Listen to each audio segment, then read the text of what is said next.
Hay momentos en la vida en los que Dios no solo habla, sino que llama. Y cuando Él llama, no es para entretener, no es para pasar el tiempo, es para transformar, para sacudir, para despertar el alma que se ha dormido en la rutina. Hoy, desde Rogers, Arkansas, no estamos aquí por casualidad. Tú no estás escuchando esto porque sí.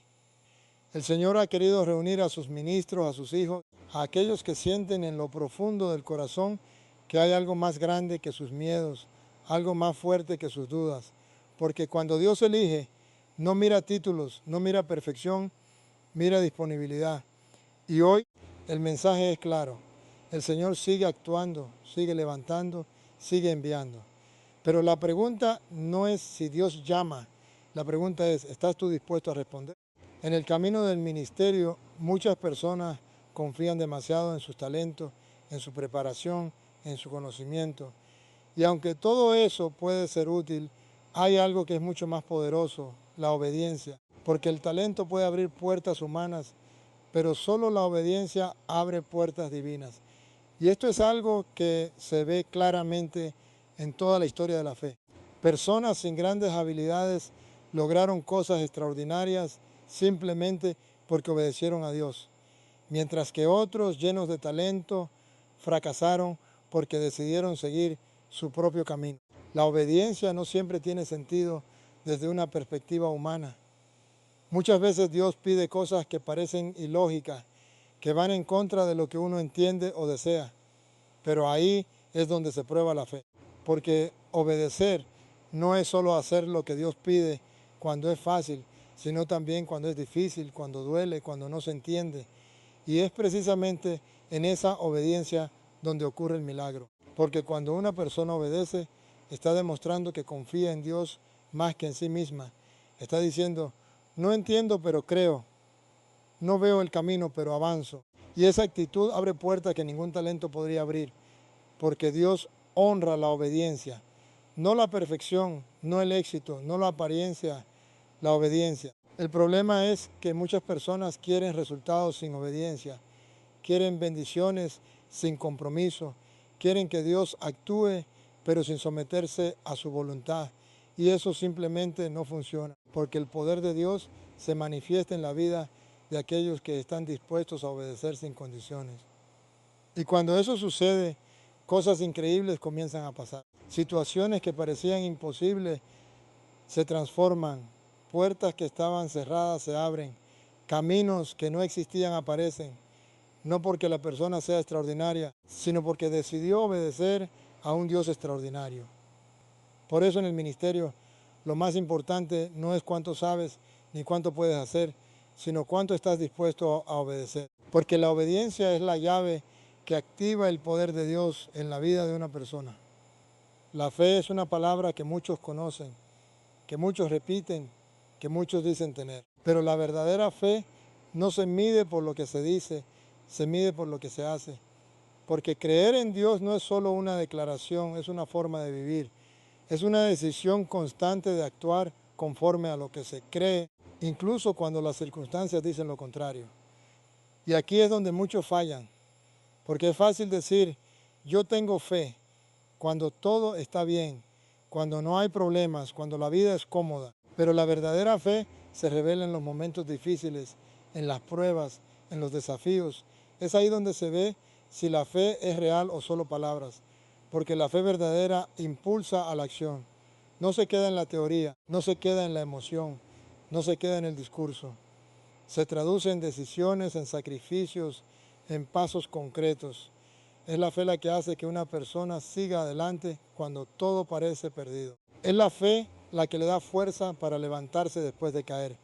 Es la fe la que le permite ver lo invisible y creer en lo imposible.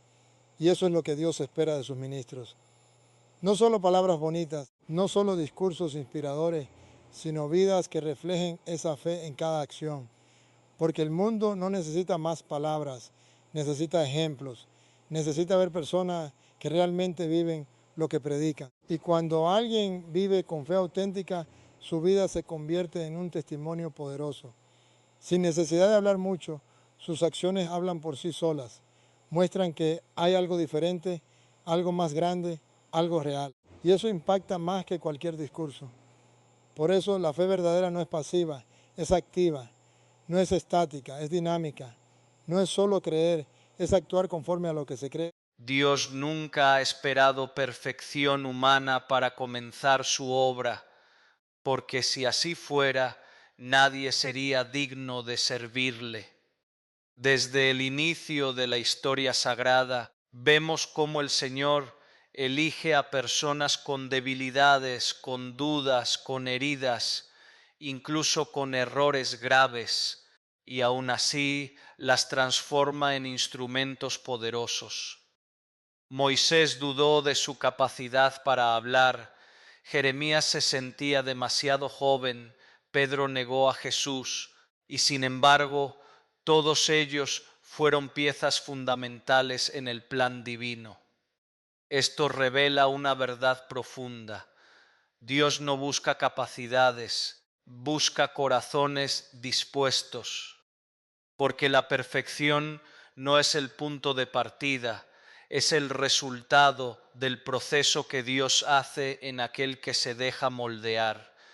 El problema es que muchas personas hoy se autoexcluyen del llamado divino porque sienten que no son suficientes, que no tienen lo necesario, que su pasado los condena. Pero Dios no llama a los preparados, prepara a los llamados. Y cuando Él pone su mirada sobre alguien, no lo hace ignorando sus debilidades, sino con el poder de transformarlas en fortalezas. El ministro de Dios no es alguien que nunca falla, sino alguien que aún fallando se levanta y sigue caminando en obediencia, porque la verdadera grandeza no está en no caer, sino en levantarse con más fe cada vez. Además, el hecho de que Dios use personas imperfectas tiene un propósito claro, que la gloria sea siempre para Él. Si todo dependiera de nuestras habilidades, entonces podríamos caer en el orgullo, en la autosuficiencia, en creer que somos nosotros los que hacemos la obra. Pero cuando alguien débil logra cosas extraordinarias, queda claro que hay una fuerza superior actuando.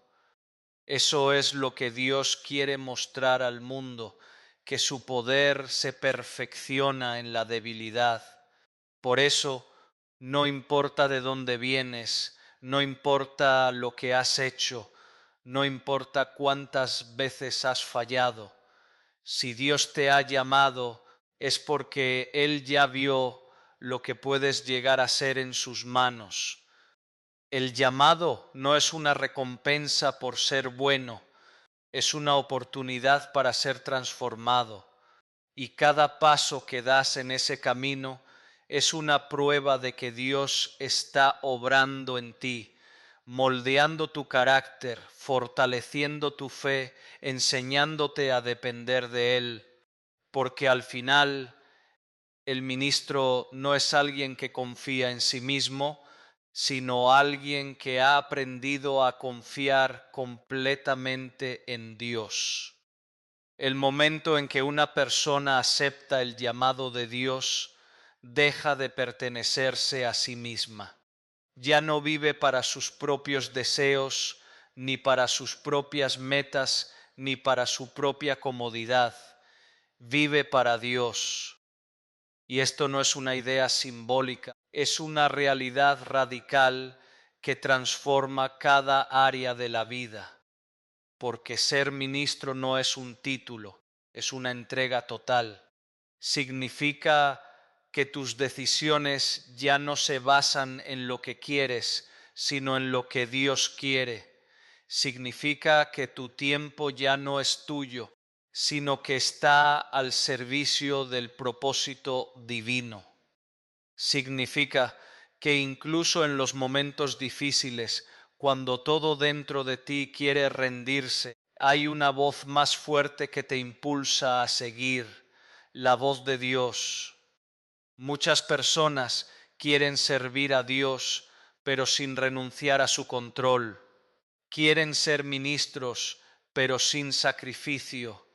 Quieren bendición, pero sin compromiso. Pero el verdadero ministerio exige muerte al ego, muerte al orgullo, muerte a la autosuficiencia, porque sólo cuando uno muere a sí mismo puede vivir plenamente para Dios. Esto es lo que Jesús enseñó cuando dijo que quien quiera seguirlo debe negarse a sí mismo. No se trata de una pérdida, se trata de una transformación, porque cuando dejas de vivir para ti, comienzas a vivir para algo eterno.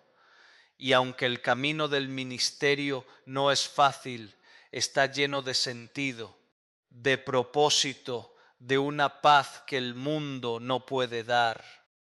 El problema es que muchos comienzan con entusiasmo, pero se detienen cuando llegan las pruebas, porque no entendieron que el llamado incluye sacrificio, incluye momentos de soledad, de incomprensión, de lucha interna, pero es precisamente en esos momentos donde se prueba la autenticidad del compromiso, porque cualquiera puede servir cuando todo va bien, pero solo el verdadero ministro permanece cuando todo se vuelve difícil. Y es ahí donde Dios forma el carácter, donde fortalece el espíritu, donde enseña a depender completamente de Él, porque el ministerio no se trata de hacer cosas para Dios, se trata de vivir en relación constante con Él. Y cuando esa relación es real, todo lo demás fluye. La predicación, el servicio, el liderazgo, todo se convierte en una extensión de lo que Dios está haciendo en el interior. Por eso el ministro no se pertenece a sí mismo, porque su vida tiene un propósito más grande que sus propios planes,